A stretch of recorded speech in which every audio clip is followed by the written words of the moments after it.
Usually, Dustin Poirier and Justin Gaethje is the guy that wants to be in those firefights, and the other person is trying to stop them. The reason these two guys work is because they're both willing to stand in the pocket and be in those situations that most people don't want to be in. No, that's absolutely true. The statistics from the last fight, Poirier landed 142 head strikes, but Gaethje landed 50 leg strikes, and obviously they were adding up there. You know, I spoke with Dustin Poirier after that fight, Anthony, and he told me if there was another round of those kicks, I would have been in real trouble. Is that still a game plan here for Justin Gaethje? Yeah, it has been his entire career. He's relied on the leg kicks. He's relied on minimizing people's mobility and giving them something else to think about. I think Chael would agree. We've always thought Justin needs to wrestle more. It would open up more of his striking. He would be more dangerous on his feet with the threat of a takedown. He uses the leg kicks as his secondary threat.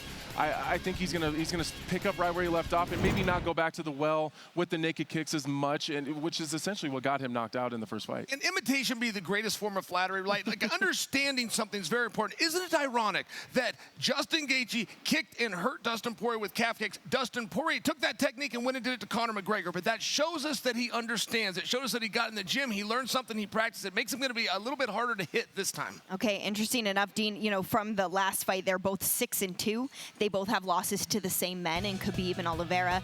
In terms of the last fight compared to this one, things are very, very similar. They both had 4 finishes. They both have held the interim title. So are things more evenly matched this time around? That was only Justin Gaethje's 3rd fight in the UFC organization.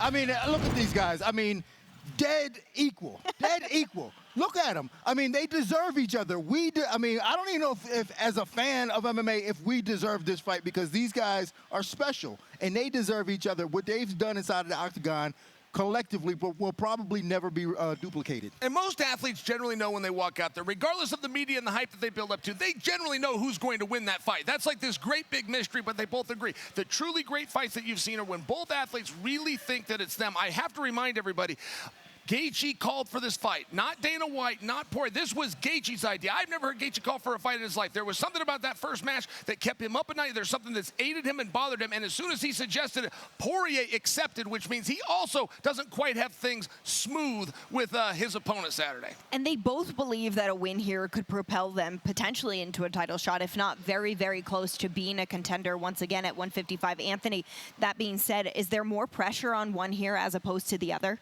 Well, I think there's a lot of pressure on both guys, specifically with Alexander Volkanovski kind of floating around.